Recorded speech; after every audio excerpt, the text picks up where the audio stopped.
Hey everyone, it's Jen Morgano from Cardamom by Jen Morgano.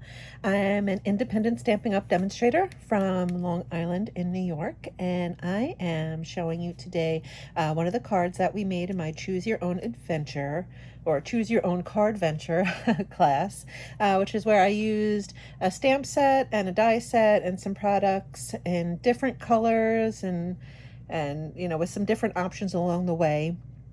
And everyone, we all ended up with different cards at the end, and that was what I wanted. And I was pretty excited to see the creative choices that my attendees made. This was the first card that I made as a sample to show everyone. This was the one I made during class, walked along. I did use thanks the same time, but if you don't know, this is using the Spotlight on Nature bundle, which is new in the annual catalog this year. It has some great flowers, leaves, and butterflies, and some really awesome circle dies that cut out. You can see I have to clean mine up now. But you can see that you can make very nice layered circles with some really cool cutouts and imprints. I love this. This is a great item. I know it keeps selling out. I think it's available now. I'll double check on my blog. I'll put that information. But you can see I used some neutral colors. My ladies had a choice of Misty Moonlight, Mossy Meadow, or Pecan Pie. And then we all had white circles. We had a white panel that we can choose coordinating colors to do a wash. And then this larger circle back here was also a color choice. We did use some watercolor washing and some heat embossing, and the choices were clear, gold, and black. I really kind of like how this gold one came out, but I really like how this clear one came out. You can see if you do clear on the white, when you do the watercolor, the embossed pattern still hangs out, and that's what I'm going to be doing today. So let's get started. I am going to use a Misty Moonlight card base, and it is 8.5 by 5.5, scored 4 1/4. And what I did to start was just lay down a pattern in the background using this crosshatch pattern, and just randomly stamp in the back. You can use any color. I wanted to coordinate my colors, so I'm using Misty Moonlight. And just around the edges, definitely. And then maybe a little bit here and there. We're going to be doing some watercolor wash on the panel. Just clean this stamp off so I can put it away. Squeak, squeak, squeak.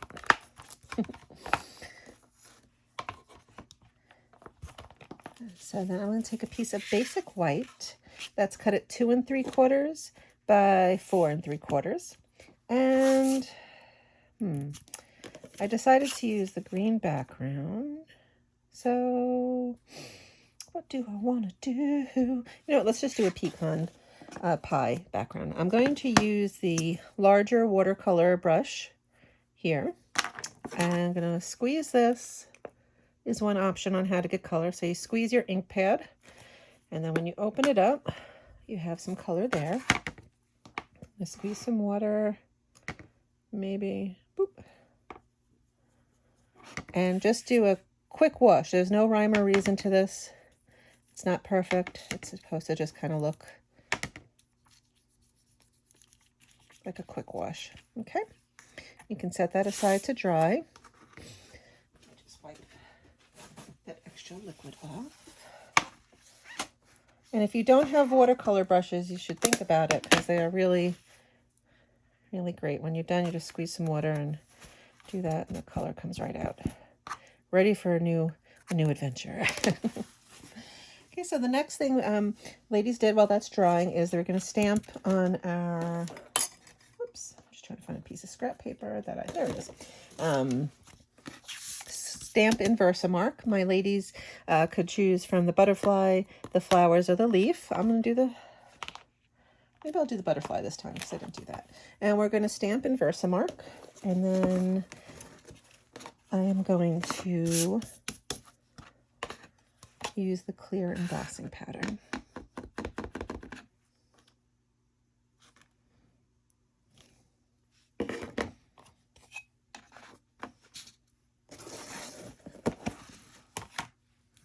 I use clear and white the most, so I bought a few of them way back when, and I keep it in a little Tupperware so I can do this. Okay, make sure it's nice and covered, and then I'm going to get my heat tool. This is not the Stampin' Up heat tool, but back when I started heat embossing with Stampin' Up, they didn't have their own heat tool. I kind of do like theirs better. My girlfriend has it, because I like that it has two different settings. So I'm just going to set this. I don't know if you can see that. I can. It's slowly getting shiny. That means it's melting. Voila. Okay. And then the last step that my ladies had to choose was what color watercolor wash they wanted to do over that. And I think I'll go with blue. Same idea. Didn't lay too much down there. You could also take a clear block like so and do a few drops of inker on there. I use the smaller tipped watercolor pen just because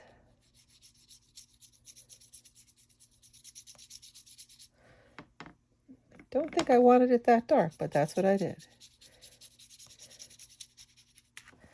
And it's fine. I mean, each card's different, right? Let me set this aside. So that is pretty much all there is to this card, save the sentiment stamping, and we'll do that last because you'll see why. We are going to lay this panel, our original watercolor wash panel, down slightly askew.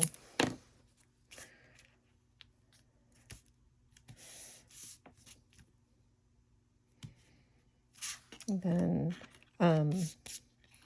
because this is watercolored, it's a little wavy, really use a lot of, we decided actually to glue this down so that it really had a nice bond to this layer here. You can watch me do this. La, la, la. So I wanted orange sparkly nails while we're here, and they didn't have it. And they're like, this is close. But then I walked out and I'm like, wow, it is Christmas in July. I feel like these are very festive. So just to let you know, as I'm recording this, next week, Stampin' Up is giving us demonstrators a sneak peek at the new mini catalog that's coming out in September. And for those of you that are familiar with Stampin' Up, that catalog is like the holiday galore catalog. So you have a little bit of Halloween, but a lot of bit of Christmas. And I'm very excited because something about Christmas crafting that makes me happy. Okay. And we're just going to glue that down like so. And our last step is for a sentiment. I'm going to use Dear Friend this time.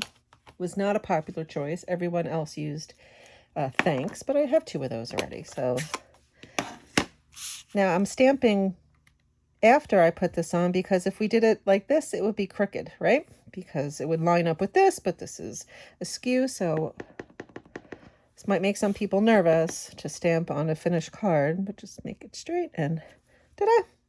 All done. Perfect, right? Well, I hope you enjoy this.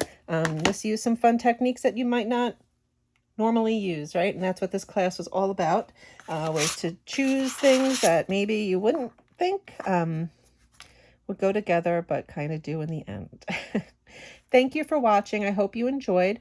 Please subscribe to this YouTube channel if you haven't already. I'd love for you to follow along on my crafty journey. I love to share my tips and tricks with you, and of course my projects. I'll have links to the blog post that goes with this card, so it'll have the specific measurements and products for you. And there are also links to my social media. So if you want to go there, you can go to my blog. You can sign up for my newsletter. If you're local, I do classes once a month. I'd love to have you come by. We always have a blast. So even if you're like, I don't know if I want to try paper crafting, give it a go. Come on over. You'll probably laugh very hard and have a fun time. All right. Have a great day. I hope you get to do something crafty. Bye.